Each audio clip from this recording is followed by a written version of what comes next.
बिस्मिल्लाहिर्रहमानिर्रहीम। अस्सलाम वालेकुम।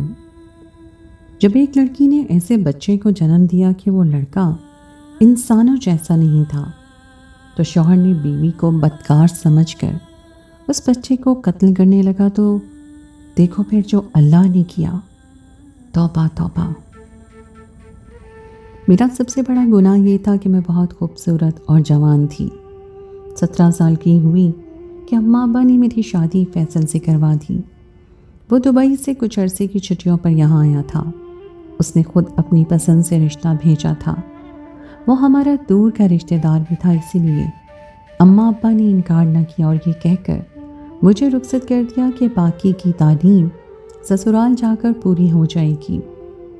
फैसल दुबई जाएगा तो तुम अपना कॉलेज शुरू कर देना। मेरे ससुराल वालों ने रिश्ते के वक्त यही बात की थी। बड़ों की मर्ज़ी पर मैंने खुद को कुर्बान किया और रुखसत होकर ससुराल पहुंच गई। मगर अजीब बात थी कि शादी के महीने भर बाद ही फैसल ने दुबई वापस जाने की कोई बात ही नहीं की थी। मैं इंतज़ार में थी कि कब वो वापस जाए और मैं दोबारा अपनी तालीम शुरू कर सकूं। मैं उन लड़कियों में से नहीं थी जो शौहर को परदेस जाने से रोकती हैं और हर वक्त अपनी आंखों के सामने रखना चाहती हैं। मेरा दिल चाहता कि फैसल अपनी नौकरी पर जाए और मैं अपनी अधूरी तालीम को मुकम्मल करूं। यही मेरी सबसे बड़ी ख्वाहिश थी। मैंने शादी भी इसी शर्त पर की थी। बस मुझसे गलती हो गई और एक दिन में ये ख्वाहिश मेरी ज़ुबान पर आ गई और मैंने फैसल से पूछ लिया कि आप दुबई कब जाएंगे? आपकी छुट्टियां ख़त्म नहीं हुई हैं क्या? फैसल ने अजीब सी नज़रों से मुझे घूरा और कहने लगा, क्या बात है, तुम्हें मुझे भगाने की बहुत जल्दी है? उनके अंदाज पर मैं बौखला गई और कहा, नहीं, ऐसी बात नहीं है। अम्मा ने बताया था कि शादी के 1 महीने बाद ही आपको वापस नौकरी पर जाना है, बस इसीलिए पूछ रही हूँ। आप जाएंगे तो मैं भी कॉलेज शुरू कर दूँगी। मेरी बात सुनकर फैसल ने गुस्से में कहा, कोई ज़रूरत नहीं है कॉलेज जाने की। जितना पढ़ना था पढ़ लिया, अब घरदारी संभालो। तुम पेट से हो जाओगी तो मैं भी दुबई चला जाऊँगा। मुझे भी यहाँ रहने का कोई शौक़ नहीं है। फैसल की बात सुनकर मैं हक्का बक्का रह गई। शादी को महीना ही गुजरा था और वो मेरे हामला होने के इंतज़ार में थे। मैंने घबरा कर पूछा कि इतनी जल्दी बच्चे की क्या ज़रूरत है? अभी मैं बहुत छोटी हूँ और पढ़ना चाहती हूँ। वैसे भी शादी से पहले यही बात हुई थी कि आप लोग मुझे पढ़ने देंगे। फैसल जो बिस्तर पर लेटा हुआ था उठकर बैठ गया और गौर से मेरी तरफ देखते हुए कहने लगा, क्या बात है जो इस कदर कॉलेज जाने की आग लगी हुई है? जब तक तुम मेरे बच्चे की माँ नहीं बन जाओगी मैं यहाँ से कहीं नहीं जाऊँगा। मुझे बहुत अच्छी तरह पता है कि हम परदेश में रहने वाले मर्दों की बीवियाँ यहाँ हमारे पीछे किस तरह अयाशियाँ करती हैं। एक बच्चा तुम्हारी गोद में होगा तो तुम्हें अपनी हैसियत, अपनी औकात याद रहेगी। तुम्हें पता होगा कि तुम मेरी बीवी हो, मेरे बच्चे की माँ हो, तो कोई गलत काम नहीं करोगी। वरना मैंने बहुत औरतों को देखा है जो शौहर की गैर मौजूदगी में गैर मर्दों के साथ अयाशियाँ करती हैं, शौहर की मेहनत की कमाई को गैर मर्दों पर लुटाती हैं। फैसल की सोच जानकर मेरे कदमों तले ज़मीन निकल गई थी। समझ नहीं आ रहा था कि ये कैसा आदमी है जो अपनी नई नवेली बीवी पर इस कदर शक कर रहा है, जबकि वो मुझे तन्हा भी छोड़कर नहीं जा रहा था। मैं तो भरे पूरे ससुराल में थी। शौहर के अलावा 2 देवर और एक नंद भी मौजूद थी। फैसल कहने लगा कि तुम जितनी जल्दी हामला होगी उतनी जल्दी मैं भी अपनी नौकरी पर चला जाऊंगा। ये कहकर वो तो कमरे से निकल गया, लेकिन हमेशा के लिए मुझे एक तारीकी में धकेल गया। मैं जान गई थी कि अब सारी जिंदगी मुझे इस मर्द के साथ ऐसे ही गुजारा करना है।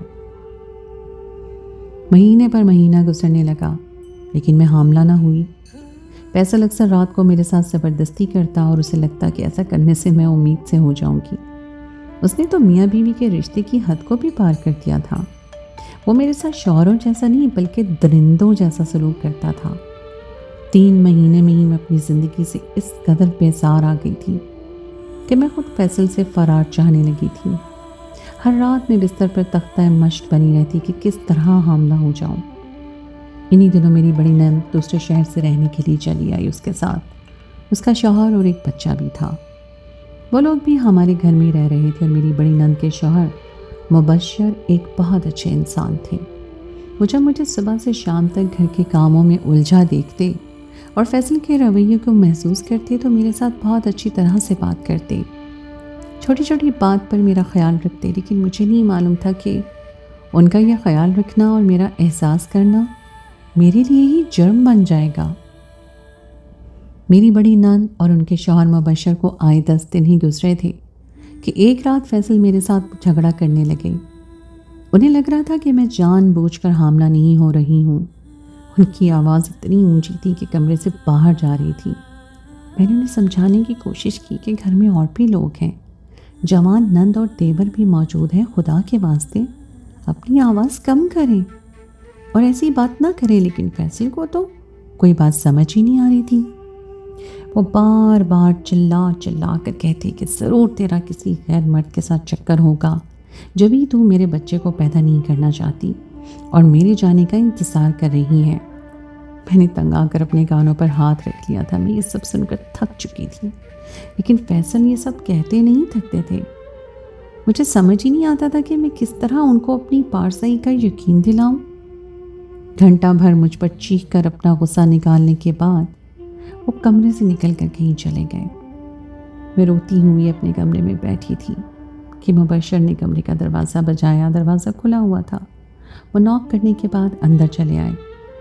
میں نے اپنے دوپٹے کو ٹھیک طرح سے اپنے ارد گرد لپیٹا اور آنسو پوंچھ کر کھڑی ہو گئی۔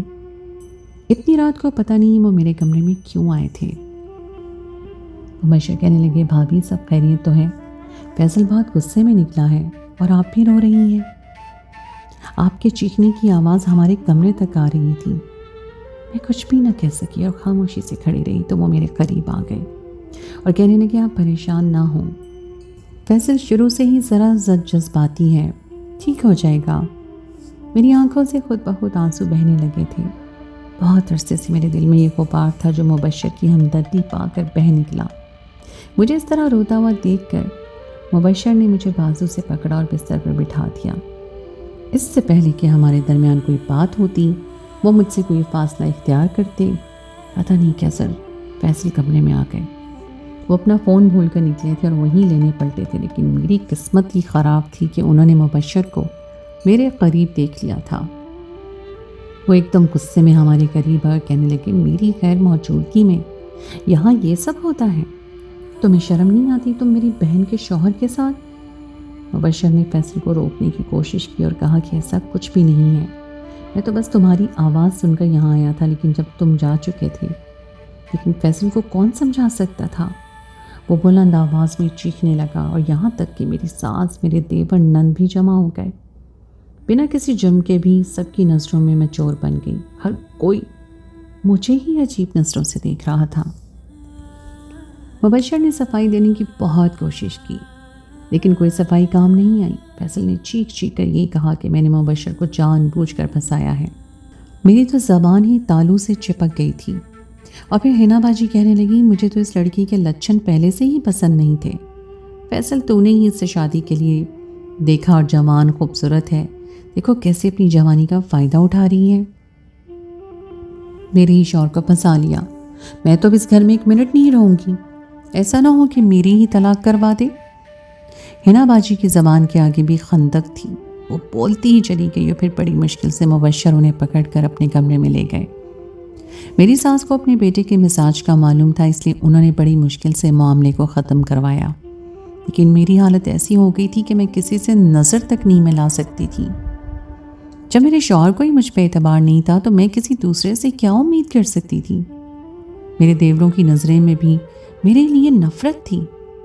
حنا باجی صبح ہوتے ہی اپنے شوہر اور بچے کے ساتھ واپس اپنے شہر لوٹ گئیں اور اتفاق ایسا ہوا کہ اسی مہینے میں حاملہ ہو گئی۔ میرے حمل کی خبر سن کر فیصل کا رویہ کچھ بہتر ہو گیا تھا اور مجھے بھی سکون ہو گیا کہ اب بچے کی پیدائش ہوگی تو فیصل دبئی چلے جائیں گے۔ ان کے یہاں ہونے کی وجہ سے سارا خرچہ میرے دیور اٹھا رہے تھے اور اٹھتے بیٹھتے یہی بات وہ جتا بھی دیا کرتے تھے۔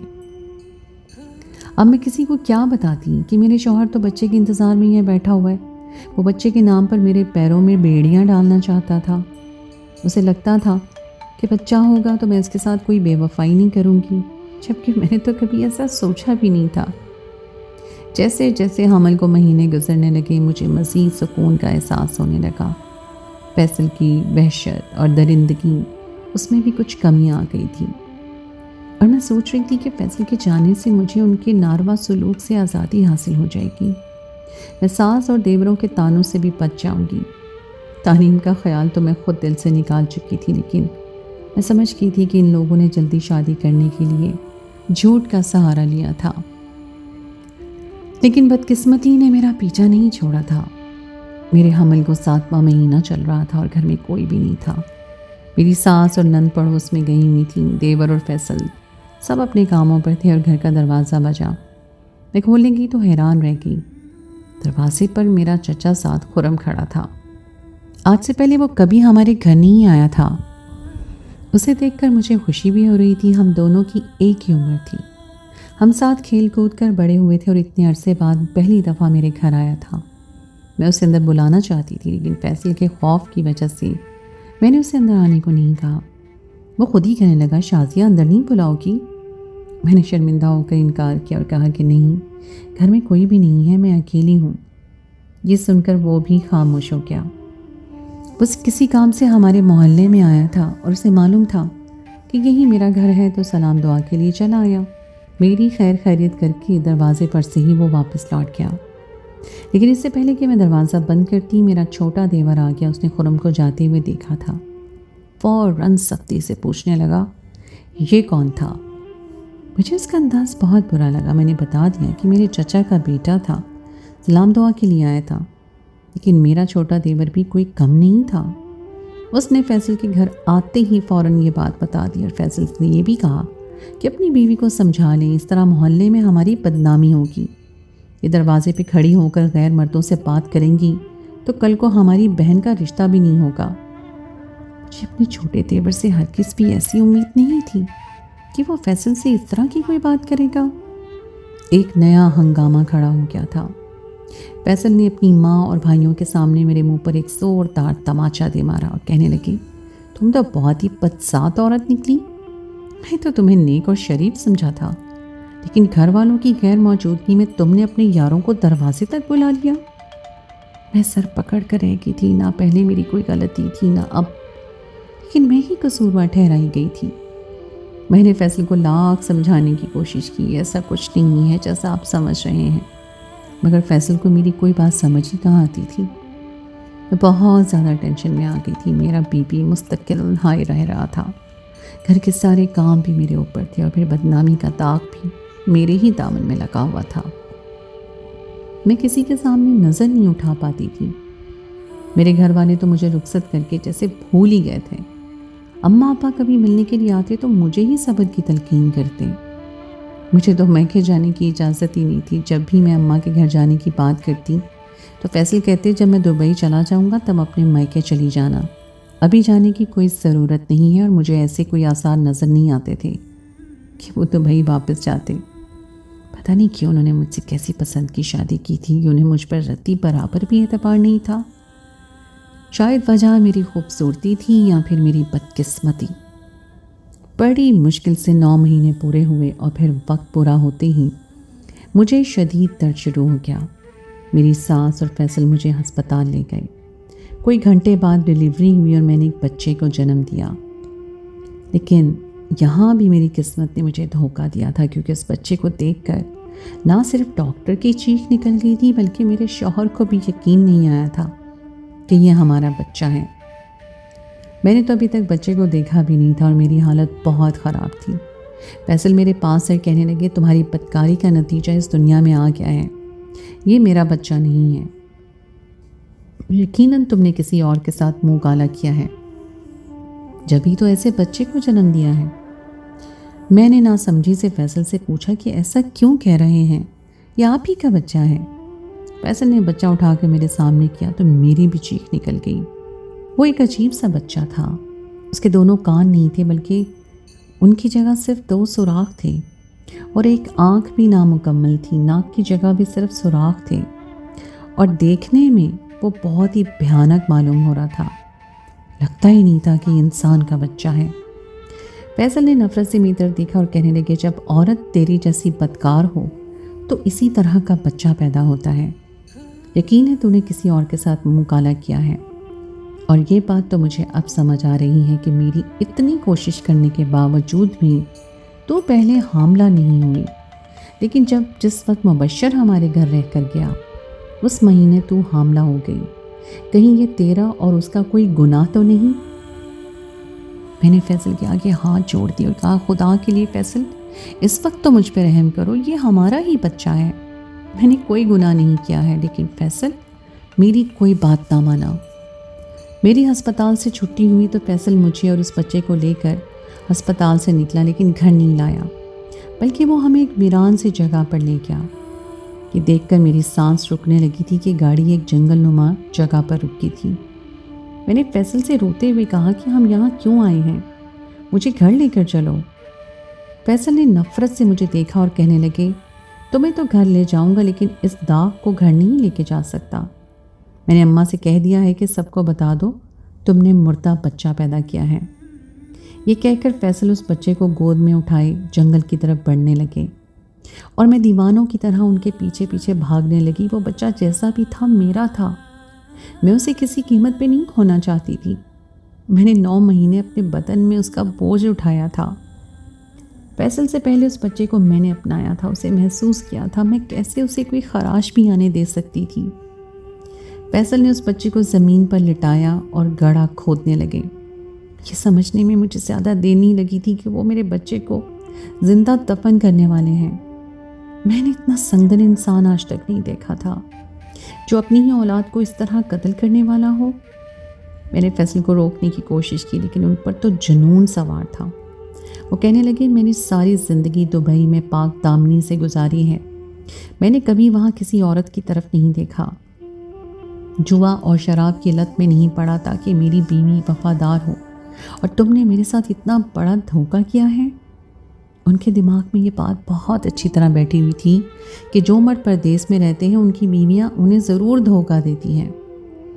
मेरा कमज़ोर सा वजूद किसी तरह भी फैसल को रोक नहीं पा रहा था। वो पूरी तरह एक गड्ढा खोद चुके थे और इससे पहले कि वो मेरे मासूम से बच्चे को गड्ढे में डालते, एक माँ की आह अर्श तक जा पहुँची थी। मेरा रोना और दुआएं करना काम आ गया और फैसल बच्चा उठाने से पहले ही ज़मीन बोस हो गए। मैंने घबरा कर अपना बच्चा उठाया और फैसल को आवाज़ दी, लेकिन उनका चेहरा बहुत तेज़ी से नीला पड़ रहा था। मुझे समझ ही नहीं आ रहा था कि मैं क्या करूं। मेरी अपनी हालत भी ठीक नहीं थी और मैं फैसल के भारी भरकम वजूद को हिला भी नहीं सकती थी। मैंने जल्दी से फैसल की जेब से फ़ोन निकाला और अपने देवर को फ़ोन मिलाकर सारी बात बता दी। कुछ ही देर बाद मेरे देवर वहाँ पहुँच गए और फैसल को उठाकर हॉस्पिटल पहुंचा दिया गया। मैं अपने बच्चे समेत घर आ गई थी, लेकिन मेरी सास ने भी मेरे बच्चे को नहीं देखा था। फैसल की ज़िंदगी के लिए मैं दुआएं मांग रही थी। शायद औरतों का दिल ऐसा ही होता है, शौहर कितना ही जालिम क्यों ना हो, वो सुहाग सलामत देखना चाहती हैं। रात गई, मेरा देवर हॉस्पिटल से आया तो उसने बताया कि फैसल को एक इंतहाई जहरीले सांप ने डस लिया था और उसके सारे जिस्म में जहर फैल चुका है। डॉक्टर अपनी कोशिश कर रहे हैं। 24 घंटे का वक्त दिया गया है। अगर 24 घंटों में फैसल को होश आ जाता है तो ठीक है, वरना। ये कहकर वो खामोश हो गया था, लेकिन मेरे रोंगटे खड़े हो गए थे।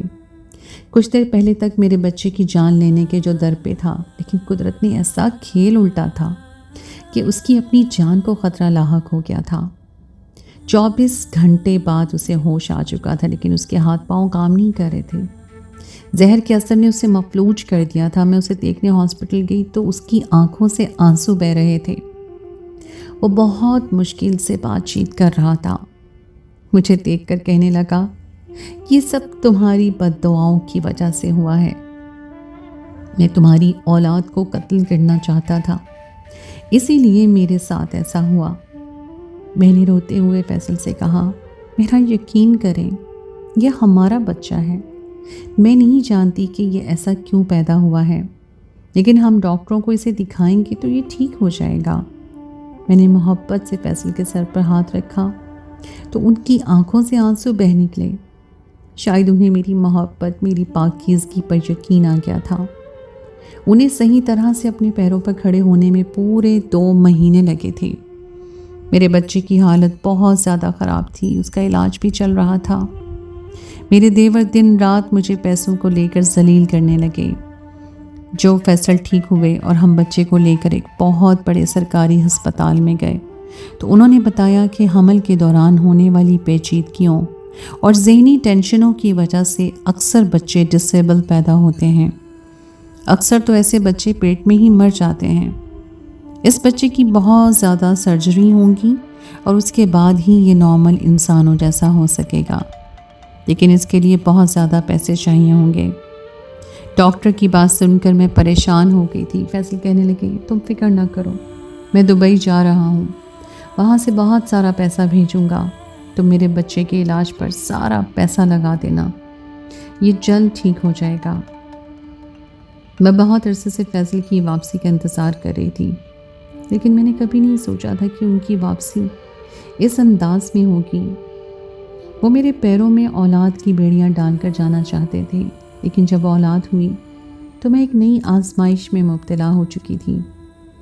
फैसल ने जाने से पहले मुझसे अपने रवैये की माफ़ी मांगी। वो कहने लगे कि मैंने इतने साल परदेश में रहते हुए यही देखा कि मेरे दोस्त यार बहुत मेहनत से पैसा कमा कर पाकिस्तान भेजते हैं और जब वो खुद जाते हैं तो तब तक उनकी बीवियाँ बहुत सारे आशिक बना चुकी होती हैं। मेरे कितने ही दोस्तों की इस तरह तलाक़ें हो चुकी थीं और मैं तुम्हें खोना नहीं चाहता था। मैं बस इसीलिए इंसान से हैवान बन गया और ये भूल गया कि 5 उंगलियां बराबर नहीं होती। आज फैसल को गए 6 महीने होने वाले हैं और मेरे बेटे की दूसरी सर्जरी हो चुकी है। काफ़ी हद तक उसका मसला भी ठीक हो गया है, लेकिन कभी कभी मैं सोचती हूँ कि अगर फैसल का रवैया मेरे साथ बिल्कुल नॉर्मल होता तो शायद मेरा बच्चा भी ठीक होता, हमल के महीने में इस कदर अज़ियत में ना गुजरती और आज हमारी ज़िंदगी मुख्तलिफ होती। लेकिन फैसल को अपने किए की सज़ा मिल गई थी और अब मेरा बच्चा भी काफ़ी हद तक ठीक है। फैसल रोज़ाना हमसे वीडियो कॉल पर बात करते हैं। अब उन्हें मेरे किरदार पर शक नहीं बल्कि मेरी मोहब्बत पर एतबार है। बहुत तवील आजमाइश के बाद मुझे फैसल का एतबार और उनकी मोहब्बत हासिल हुई थी, लेकिन अक्सर औरतें तो तवील इंतज़ार के बाद भी खाली हाथ रह जाती हैं। परदेश में रहने वाले मर्दों से मेरी गुजारिश है कि खुदारा अपनी बीवियों पर रहम खाया करें। अगर कुछ औरतें धोखा देती हैं तो बाकी की औरतें वफादारी से सालों अपने शौहर के इंतज़ार में भी गुजारती हैं। किसी भी शक्की मर्द के साथ ज़िंदगी गुजारना मौत से भी ज़्यादा बदतर है। अब मैं आपसे ऐसी बहुत सी औरतें होंगी जो इस शख्स की वजह से घुट घुट कर जी रही होंगी।